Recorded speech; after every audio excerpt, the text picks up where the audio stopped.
Hey folks, so I want to make a quick update on my starter build for last Epoch 1.0, which is a Falconer, as you can see here.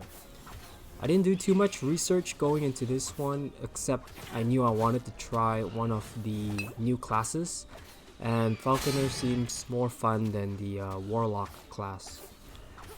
Like many of you, I was super hyped for 1.0 just because I purchased this game back during early access and I enjoyed it thoroughly. With the new online system, trade, circle of fortune, new classes and all, plus the fact that I haven't played this game for at least 2 years now, makes it feel like a whole new game altogether.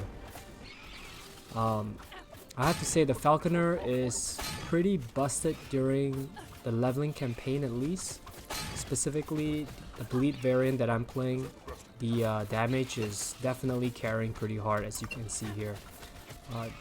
The Lagon boss is known to be quite tanky, I believe, so it's not really a good showcase of the DPS, but when you're mapping and regular, even mini bosses, you take them down pretty quickly. I think last Epoch in general, it's more beginner friendly in the sense that most boss attacks are telegraphed quite clearly, so you have more than enough time to react and dodge when needed. It is just more forgiving in general, especially if you're coming from a game like Path of Exile, where there's just so much stuff happening on screen where you can't see anything. There's no indication of boss attacks typically, and you have to learn the mechanics a lot harder. It's also nice seeing damage numbers. That's something that Path of Exile does not have as well, so coming from that, this is quite nice. So anyway, at the end of this fight, I'll just briefly go over my leveling setup and my plans to transition into a explosive ballista as well.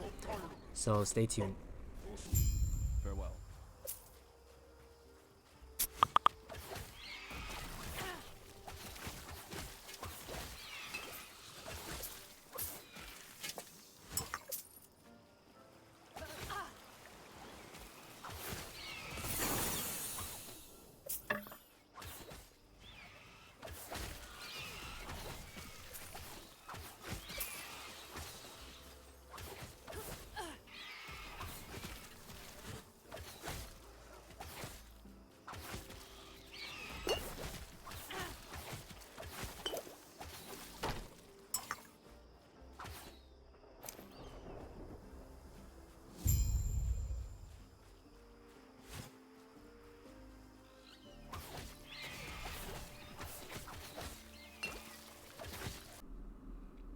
Alright, just so really quick, I'm gonna start with my leveling setup.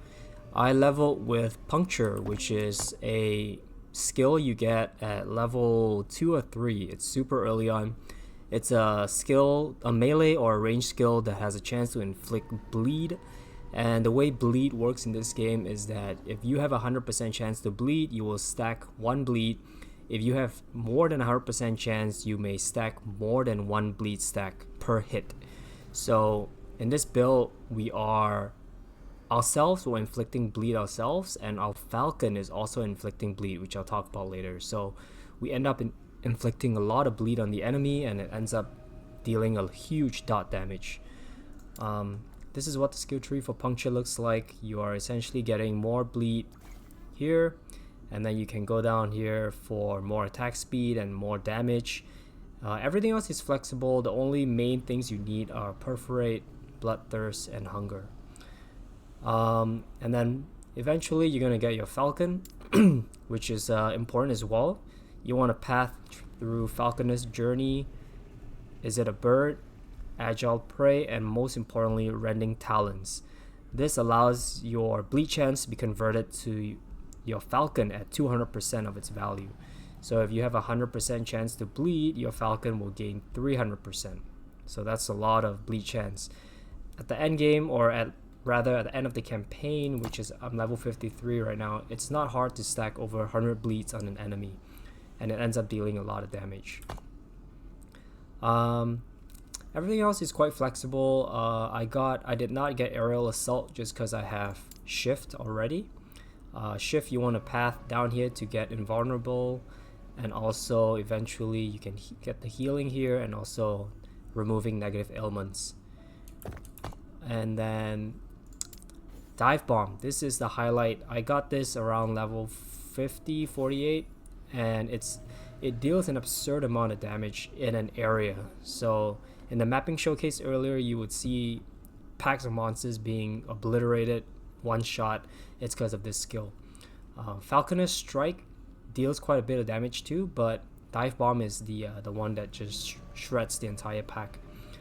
Again, this tree is completely scuffed. I don't even know if this is optimized, but it's what I went with, because eventually I'm going to spec out of dive bomb as well as probably shift, and I'm gonna get the smoke bomb instead for my endgame setup. Item wise, it's very basic. Your helm is just try to get as much elemental resistance as possible, and then chance to bleed is alright, but you do want to upgrade your gear as you go. Here I have a bow you can upgrade along the way as well. Just looking for mainly fist damage and damage over time. Armor, and you're looking for health as well. And the important resistances in this game, at least early on, is physical resistance and void resistance, which I have quite a bit of. So my resistance are quite good. I can get more armor for sure, but this is just my early game scuff setup. Damage over time. And movement speed on boots, obviously important for quality of life. And that's about it. So the plan is at about probably level 55 to 60, I'm going to swap over to my exploding ballista, which is dex stacking. So I have some dex gear over here, and then we'll see how that goes, because ballista allows you to scale the damage based off dexterity. So that appears to be quite broken right now, and I'm interested to test it out. And yeah, that's the plan. I'll release some more final update on how the build turns out, but this is what it looks like for now. Hope you all enjoy. Peace.